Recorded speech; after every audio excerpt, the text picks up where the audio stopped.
Let's start our revision for the chapter The Dynasties of the Delhi Sultanate. The first topic was a new empire, the Delhi Sultanate. In 1206, Qutbuddin Aibak set up the first Muslim Sultanate known as Delhi Sultanate. It lasted for 20 years, having 5 Muslim leaders group. Number 1, Slave Dynasty, which was from 1206 to 1290.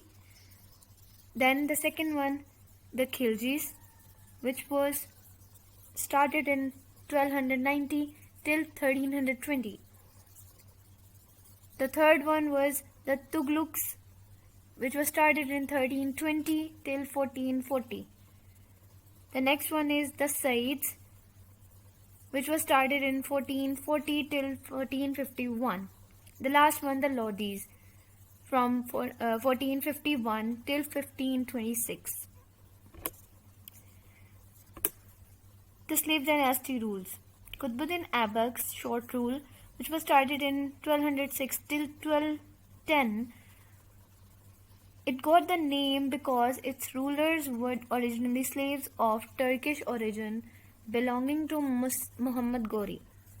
First ruler was Qutbuddin Aibak, who crowned at Lahore and made this city the capital. He built Quwwatul Islam Mosque in Delhi. The mosque was attached with a great red stone and grey stone tower, Qutub Minar. He only ruled for 4 years and killed in an accident while playing polo. The next topic is the reign of Iltutmish, the greatest sultan. After Qutbuddin Aibak, his son-in-law, the slave officer Iltutmish, became sultan. He expanded the empire and moved the capital from Lahore to Delhi in 1220. He founded many schools and colleges during his reign. Sindh and Punjab were in constant turmoil. Genghis Khan was also threatening to invade during his tenure. The next topic is Reign of Terror, Genghis Khan. People heard many terrible stories about Mongol.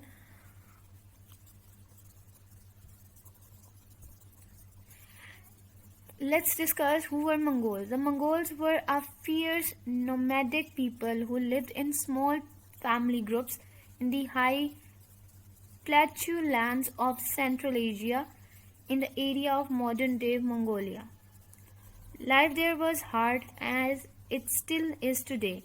In summer the weather was very hot, in winter very cold. Mongols lived in tents called yurts. They kept horses, sheep and goats and wandered across the empty grasslands in search of pasture. They were proud of their way of life. Today, many Mongolians carry on these traditional ways. In 1206, Mongol tribes were united when their chieftain selected Temujin, the ruler. Genghis Khan, Lord of the World or Ruler of the World, is one of the most famous conquerors in history. He was very efficient, ruthless and merciless. A historian writing in 1974 said of him, "To most people, Genghis is one of the very bad men of history, but not for Mongols. To them, he was everything a man should be: brave, wise, just and honest. Even today, he is the greatest national hero of Mongolia." The next topic is Razia Sultana, the first female Muslim ruler. Iltutmish chose his daughter Razia as his successor and trained her very carefully. In 1236, she became the ruler, made coins minted with her name and an inscription over it, "Pillar of Woman, Queen of the Times, Sultana Razia bint Shamsuddin Iltutmish." She took off her veil and put men's clothes, went on hunting, sat on the throne and led her army in battle. Her reign lasted only for 4 years, as she got kidnapped by 40 people and afterwards married to Altyunia. She and Altyuna marched towards Delhi and being killed over there.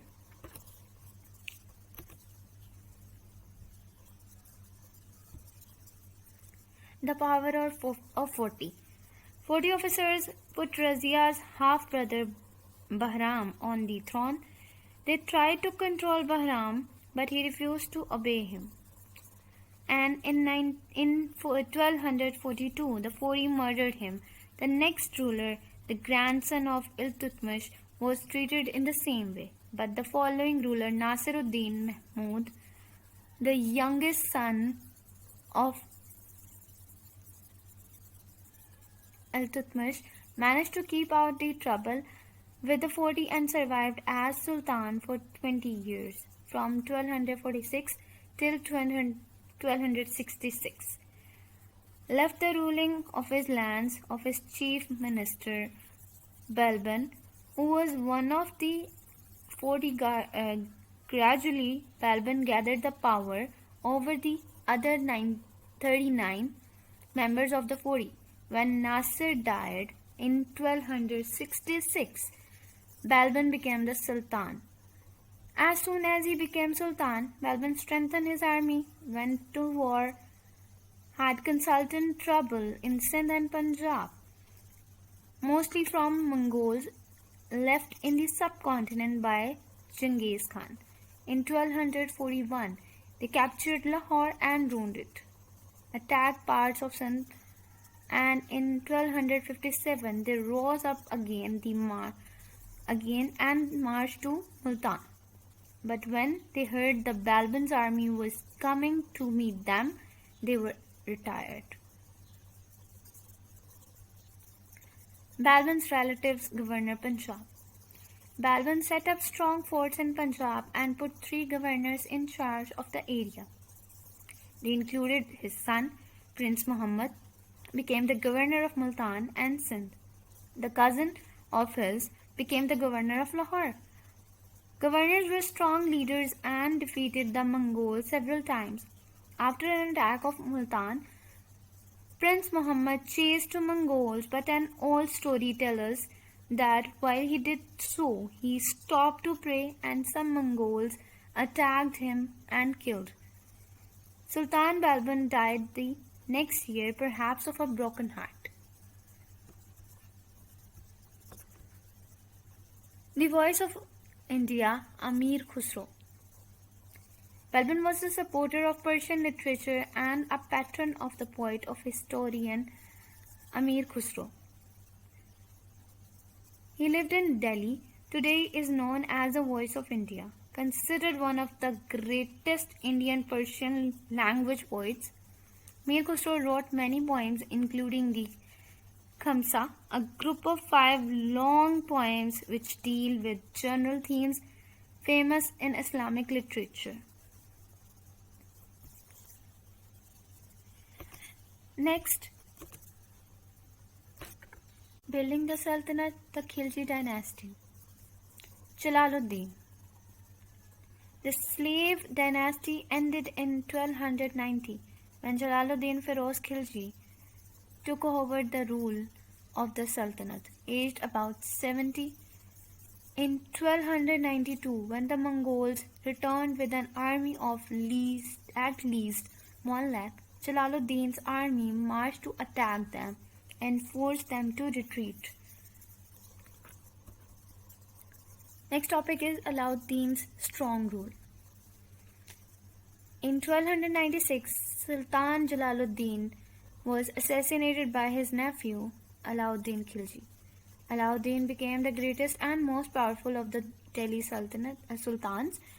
He became the first Muslim ruler to conquer central and southern India, reaching the southern tip of the subcontinent. Next topic is, could Alauddin defeat Mongols? The Mongols who had come to India with Genghis Khan continued to cause problems during Alauddin's rule. But Alauddin and his army were just as ferocious as they might Mongols.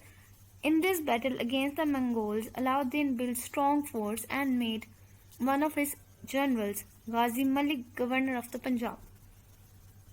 In 1296 and 97, the Mongols raided Punjab and in 1299 attacked Delhi. After fierce battle, Alauddin's forces defeated the Mongols, but Mongols refused to accept the defeat. They attacked again and again. At last, Alauddin defeated. The next topic is the successor of Alauddin. After Alauddin's death in 1316, one of his sons, Mubarak, seized power. Mubarak was a very weak man who loved pleasures more than anything. He handed over the power his favorite courtier, a youth called Khusro Khan. Khusro Khan, after getting the power in 1320, he murdered the Sultan and became Hindu again and destroyed many mosques and copies of Quran. Then Ghazi Malik raised army against him and defeated him. Next topic is trial and error, the Tughlaq dynasty. Ghazi Malik became Sultan in 1320, taking the title of Ghazuddin Tughlaq. He ruled for 5 years only. Dying in 1325, his son Muhammad became the next Sultan. The reign of Sultan Muhammad.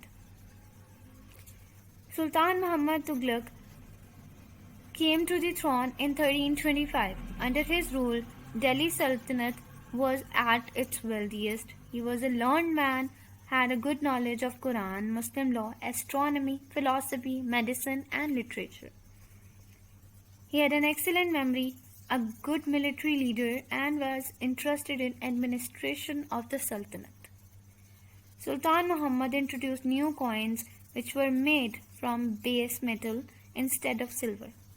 But he had to withdraw these as ordinary people began to use metal they had in their own homes to make coins which they need to pay their taxes. Sultan Muhammad issued new laws, but his officials could not enforce them. So, in spite of the fact that he was a generous man and possessed many qualities, he weakened the condition of his people and government. The Sultan moves to the capital. Sultan Muhammad wanted to make the Deccan part of the Delhi Sultanate. In 1326, he moved the capital from Delhi to Deogri, which he named Daulatabad later on. But then Delhi was threatened yet again by Mongols. By the end of his reign, the capital returned to Delhi and Deccan was ruled by governors. By the early 14th century, Mongols were converted to Islam and were beginning to be called Mughals. They still wanted to conquer rich lands of India, and in 1328 till 1329 swept through Multan and Lahore to Delhi. Sultan Muhammad was forced to pay a large sum of money to stop them attacking the cities. Soon the empire began to weaken. In 1351, the Sultan's army, trying to stop rebellions, crossed the river Indus into Sindh. Near the settlement called Sonda, on the banks of the river, Sultan was rid of the people and the people of Sultan. Now the army was left without a leader, and so the equipment. After 3 days of this, Firoz Shah Tughlaq, Muhammad's cousins, were made Sultan. Then the army returned to Delhi through Multan and Dipalpur.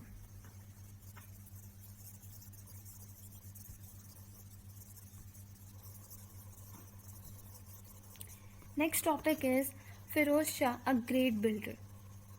Firoz Shah Tughlaq reigned for 37 years, from 1351 till 1388.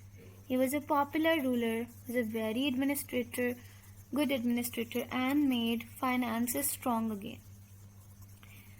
He returned to Sindh with an army of 90,000 cavalry and a fleet of supply ships, attacked the throne Thatta disaster. Not only did his army fail to capture Thatta, but supplies ran out. Firoz Shah had no choice but to retreat and head to Gujarat, but he was tricked by some local guides who sent him in the wrong direction. Many of the soldiers died during the crossing of the Rann of Kutch. Meanwhile, back in Delhi, no news arrived from the Sultan for 6 months. People thought that he had got lost in the desert or even died. But at last, Firoz Shah, together with what was left of his army, reappeared in Delhi. Sultan was not put off. He got together a new army and marched back to Sindh. This time he destroyed the corps around Thatta. Next topic is Firoz Shah's building plans. Firoz Shah liked building and is reported to have built 200 towns, 40 mosques, 100 hospitals, 100 public baths and 150 bridges, as well as strays for travelers. He also built many irrigation schemes and constructed 50 dams and reservoirs so that more land could be used for agriculture. He also founded a new city at Delhi on the banks of the Yamuna. It was called Firozabad in what it is known as the Kotla Firoz Shah area. The Firoz Shah built a fort beside the river. As a patron of art and learning, Firoz Shah established more than 1,000 schools and colleges. Scholars, artists, architects, craftsmen from many other areas came to the court of Delhi, and it became the center of learning in 14th century. A historian of the time, Zainuddin Barni, reported that the capital of Delhi, by the presence of these unrivaled men of great talents, had become the envy of Baghdad, the rival of the Cairo, and the equal of Constantinople. The next topic is Mongols in control. On Firoz Shah's death in 1388, a power struggle began between his relatives. The Tughlaq dynasty declined, many states broke away. So in 1398, Mongol leader Timur invaded subcontinent. Who was Timur? He was a Muslim prince from the tribe Chagatai Khanate in Turkestan. Like Genghis Khan, he wanted to rule over the world. He used the city Samarkand as his base to attack surroundings. His enemies called him Temurlenk. In Europe, he was known also as Tamburlain. The next topic is Timur's empire. He soon got the control over a vast Central Asian empire including Persia, Syria, Iraq, and Afghanistan. His mausoleum is called Gur Amir. Inside his tombstone, a huge slab of nephrite is placed. Timur marches to Delhi. He led a Mongol army from the west through the Hindu Kush to invade subcontinent. He gained the control of Punjab. The Sultan of Delhi, Muhammad Tughlaq, came out with his army to meet him and being defeated by Timur. Next topic is the splendor of Samarkand. On his way back to Samarkand, he invaded Lahore. He appointed governors to rule over there. Also, he carried a large quantity of treasures and 95 elephants. He built a mosque named Bibi Khanum Mosque on the name of his favorite wife. The next topic is the death of Timur. On his way, he invaded the Syria and Damascus, and in 1402 defeated Ottoman Sultan at Ankara. He died in 1405 on the way to conquer China. After his death, his empire was divided into smaller kingdoms. In India, Timur's raids had further weakened Tughlaq rule. Next topic is the Saids. The governor left by Timur to rule over the Punjab was Khizr Khan. He conquered Delhi and ruled as Sultan from 1440 till 1421. He founded a new dynasty of Saids. The last ruler, a weak man called Shah Alam, handed over the power to Behlul Khan. Then Behlul Khan founded the last dynasty of Delhi Sultanate, the Lodi dynasty. Can Lodi dynasty restore the Sultanate? Behlul Khan was from Afghan tribe. He ruled over from 1451 till 1488. Lodi Empire soon stretched from the upper Punjab to Bihar. By his death in 1488, he regained important parts of Sultanate. His son Sikandar Shah from 1489 till 1571 was the next Sultan. He made the changes which helped the Mughals during their reign.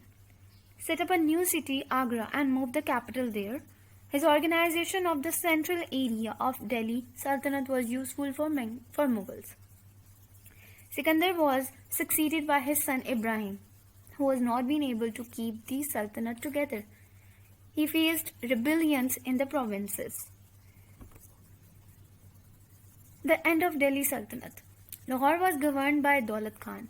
He was unhappy with Ibrahim's rule. He asked Mughals leader Ziauddin to invade India. Ziauddin, as well known due to his courage as Babur, means the tiger. He made 3 attacks on Punjab and at last in 1528 he defeated Ibrahim at the Battle of Panipat. This ended up the Delhi Sultanate and founded the Mughal dynasty.